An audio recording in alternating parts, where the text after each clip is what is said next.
जय हिंद। देखिए नेपाल में क्या क्राइसिस हुआ है उसको समझते हैं और इसका इंडिया पे क्या असर पड़ेगा। इस क्राइसिस का इंटरनल कारण क्या था, एक्सटर्नल कारण क्या था और अचानक ऐसा क्यों हो गया, इसको समझते हैं हम लोग। जेंजी प्रोटेस्ट उसे कहते हैं जो यंग जनरेशन है 1997 से 2012 के बीच में जो जन्म ली है। इन जेंजी प्रोटेस्ट की वजह से पूरा नेपाल जल उठा और एक सत्ता परिवर्तन हो गया। संसद भवन में आग लगा दिया गया। जितना नेता मंत्री हैं लोग, सब लोग का परिवार इसे लटक लटक बानर ऐसा भागा है। हेलीकॉप्टर से कोनो को दौड़ा के मारा है, कोनो को भिगा के मारा है, कोनो को जो घर फूंक दिया है, ये सब हो गया। इसका कारण समझते हैं कि क्या इंटरनल कारण था, उसके बाद समझेंगे क्या एक्सटर्नल कारण है, फिर चीन का क्या है और भारत का इस पर क्या असर पड़ेगा, इसको समझते हैं। सबसे बड़ा जो कारण था वो करप्शन था। नेपाल में करप्शन इतना ज्यादा बढ़ गया था जिसका कोई हद नहीं। करप्शन को रोकना मुश्किल था, हर डिपार्टमेंट करप्ट हो चुका था। चाइना के सहयोग से जो एयरपोर्ट बन रहा था उसमें 1400 करोड़ का घोटाला हो गया।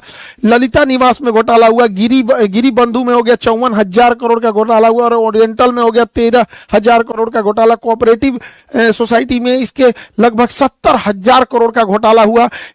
इसका मेडिकल हेल्थ इंफ्रास्ट्रक्चर एकदम पीछे है नेपाल का।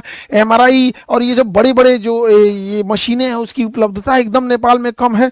आर्म्स डील में बरेटा कंपनी से जो आर्म्स जिसका दाम था उससे 4 गुना रेट में दलाली में खरीद के लाया सब। पतंजलि को जो जमीन विवाद हो गया पतंजलि से कर लिया सब। यहाँ पर चाय का गोदाम कमर्शियलाइजेशन के लिए बेच दिया।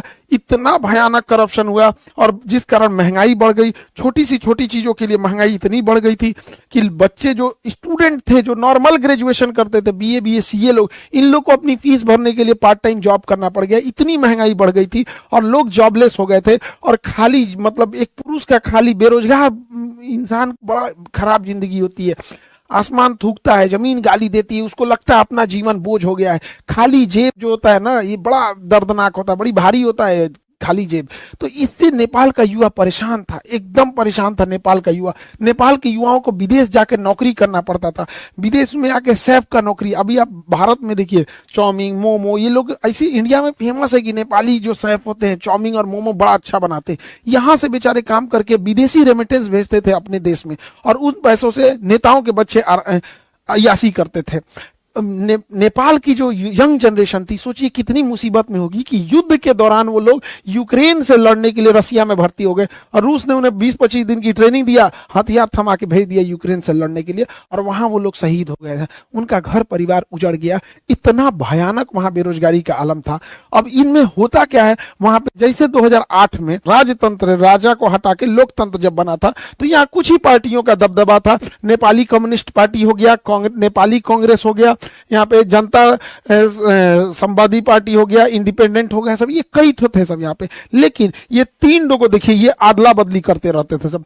पहले ओली बना 18 में, फिर देउआ बना 21 में, फिर प्रचंड बना 22 में, फिर अबुढ़वा बन गया 24 में। इतना ऐसे ऐसे हो रहा था यार नेपाल में, ऐसे यहाँ से यहाँ इस तरह से इन लोग का सत्ता परिवर्तन, मतलब पारा पारी खेल रहा है। एबेरी हम, एबेरी तुम, एबेरी हम। यहाँ पे जनता परेशान हो गई, सारा गठबंधन कर ले रहा था सब।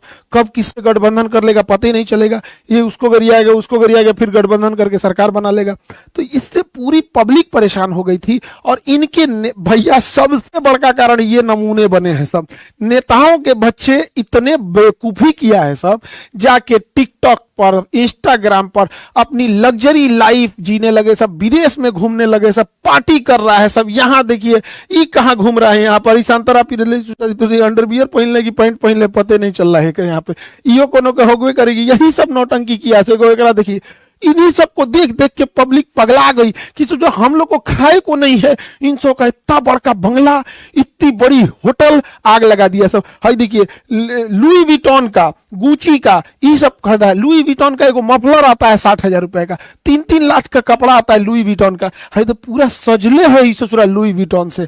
एकरा ए हैरी पॉटर अब्बा गइलो तो लदा के इसी सबको पीटा यहाँ पे के बाप को दौड़ा दौड़ा मारा है ये बेचारा के। और दिखावा हैरी पॉटर, यहाँ देखा यहाँ पे तोरा अब्बा पिटा के भागा है यहाँ पे। इसी सब के वजह से हुआ है। अब होगा क्यों नहीं, नेपाल की पब्लिक की हालत ऐसे है, नेपाल की पब्लिक इस तरह से। आप इनको देखिए, भारत के नेताओं से सीखना चाहिए नेपाल के नेताओं को। भारत के नेताओं का 2 चाल समझिए। इनके बच्चे कहां पढ़ रहे हैं ये बताते ही नहीं है और ये अपने बच्चे को कहते हैं कि बबुआ ते मर्सिडीज में घूम, ते ऑडी में घूम, BMW में घूम, लेकिन फोटो मत खींचो हो। फोटो नहीं खिंचाना है, फेसबुक पे नहीं डालना है, गरीब बन के रहना है। एक दिल्ली में एक नेता से हमसे मिले थे, उनके लड़का, तो कहा कि सर एक फोटो हो जाए। हम कहा हाँ हाँ। तो ऐसे कहा कि रुकिए सर, शर्टवा मोड़ लेते हैं, रोलेक्स की घड़ी है, दिख जाएगा तो पब्लिक क्या कहेगी। ये भारत के नेताओं का है। और दूसरा, इनके बाल बच्चे तो ऐसे हैं, ट्रेनिंग दिया गया है, और ये सोच रहे कुर्ता पहन लेते हैं सब। अब कुर्ता में बुझेबे नहीं करता है, कुर्ता 1 लाख का है कि 5,000 का है, कुर्ता तो नॉर्मल दिखता है। तो इनका कुर्ता स्ट्रेटजी है।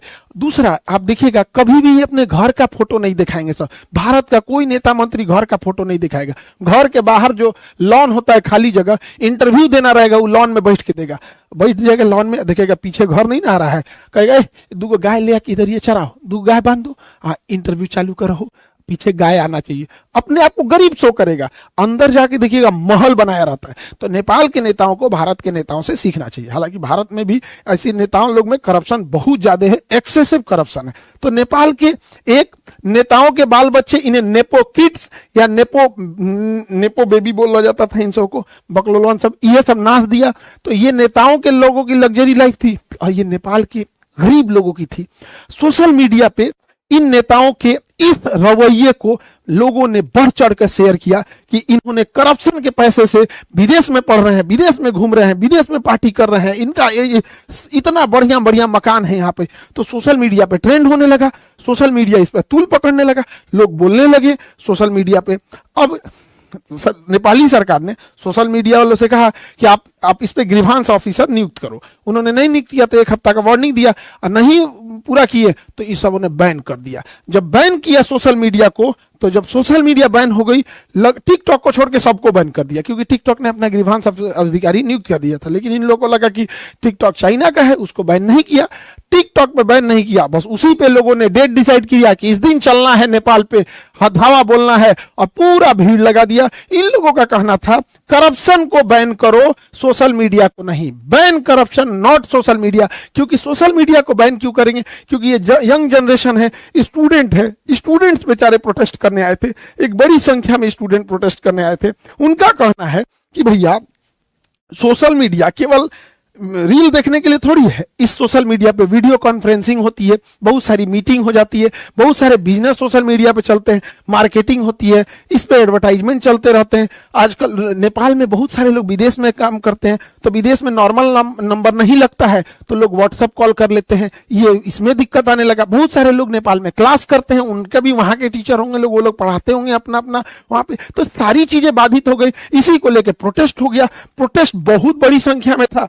यहाँ पे अगर ध्यान देंगे तो यहाँ पुलिस इनको रोक रही थी, तब तक ससुरा किसी ने आदेश दिया ऊपर से, प्रधानमंत्री के यहाँ से, कि इनको गोली मारो। और जानते हैं इन्होंने क्या किया? एकदम माथा पे गोली मारे हैं सब।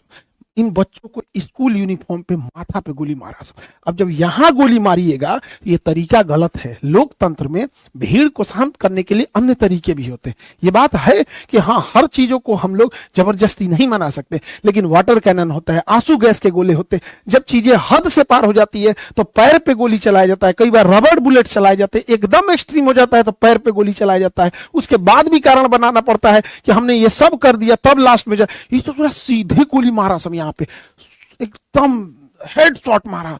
इसके वजह से जो लोग प्रोटेस्ट में नहीं भी उतरे थे वो सब के सब लोग प्रोटेस्ट में उतर गए और कहें अब की बार तो ओली सरकार को उजाड़ देना है, करप्शन को खत्म ही कर देना है। लोगों ने ऑफिसेस तोड़ दिए, सब जगह तहस नहस कर दिया, संसद भवन को आग लगा दिया, कहा कि चट्टा यहीं से बैठ के करप्शन करता है सब, और यहां से नेताओं को इसे लदा लदा भागना पड़ा है। और समय रहते ये लोग ईमानदारी से काम किए रहते तो आज ये नौबत नहीं आई रहती। नेपाल से ये लोग भाग गए हैं, किसी को डुबा के मारा, लसरा के मारा, मूड़ी फोड़ दिया, कपार फोड़ दिया, को जिंदा जला दिया।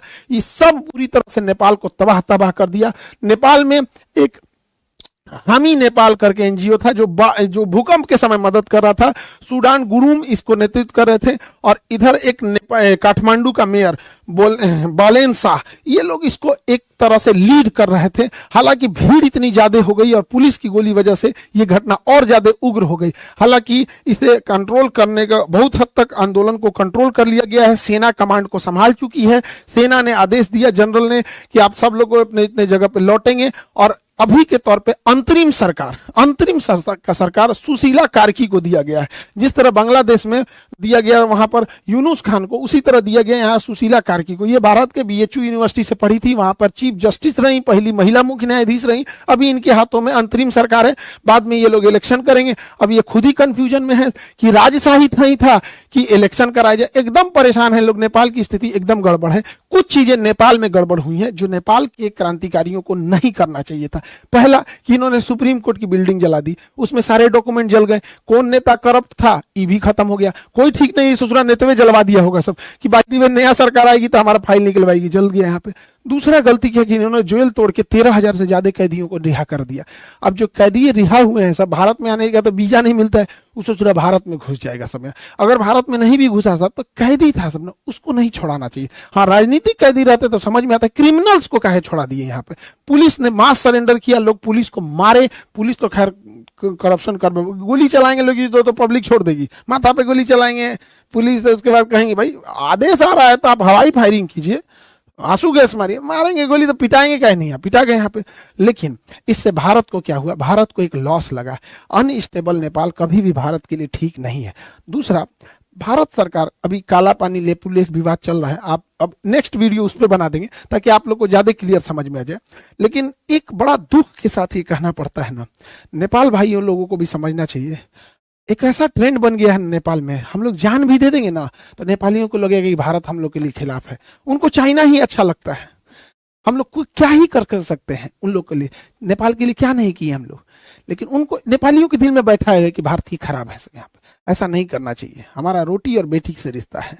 हमारे यहाँ आज भी शादियां बिहार नेपाल और बिहार यूपी जो एरिया सटता है वहां से हो जाती है। लेकिन ये नेपाल खराबी, क्योंकि वहां माओवादी हो गए या फिर जो चीन का प्रभाव है वो बहुत ज्यादा हो गया। ये भारत के लिए अच्छी बात नहीं है। कूटनीतिक हार एक तरह से कहिए, या फिर हम लोग फंसते जा रहे हैं, ये नहीं होना चाहिए। इस पे भारत को सोचना चाहिए। इसके पीछे कारण भी क्या है, भारत सरकार को अमेरिका और वेस्टर्न द्वारा चलाए गए एनजीओ पे कड़ी नजर रखनी चाहिए, क्योंकि ये एनजीओ सरकार कम से कम 50 देशों की सरकार गिरा चुके हैं सब। अब जैसे यहाँ ही देखिए हामी नेपाल, ये किसके किसके सहयोग से, जैसे अमेरिका के ओपन सोसाइटी हो गया, फ्रीडम हाउस हो गया, फोर्ड फाउंडेशन हो गया, ये सब सरकार मतलब मदद करते हैं, बट इनका हिडन कुछ ना कुछ अंदर से टारगेट कुछ रहता है। तो गवर्नमेंट की एजेंसीज को इस पर नजर रखनी चाहिए।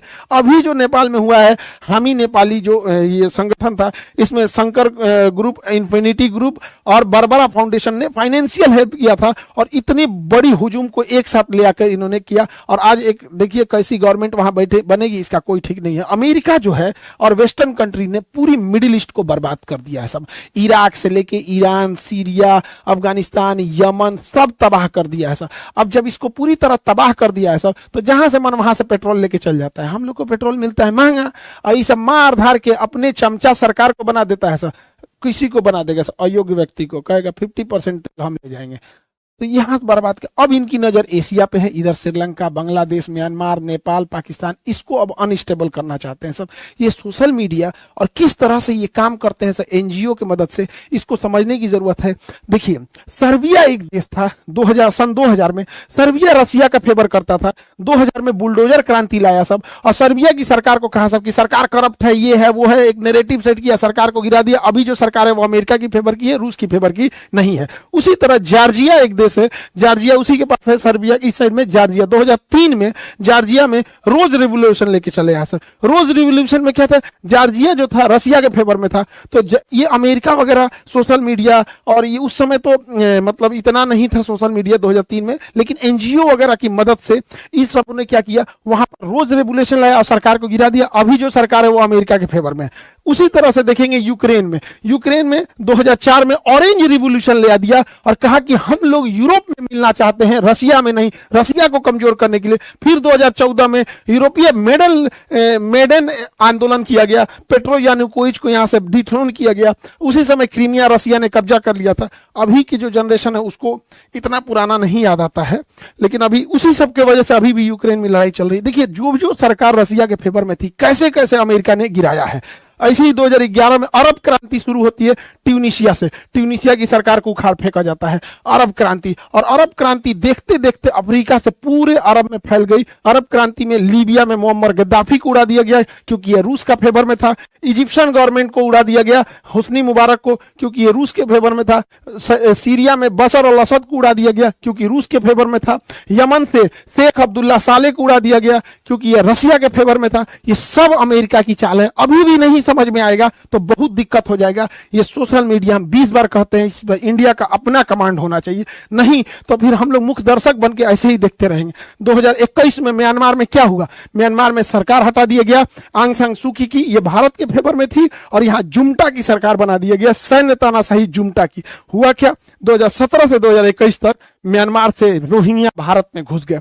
आज रोहिंग्या भारत की एक बड़ी समस्या बन चुके हैं।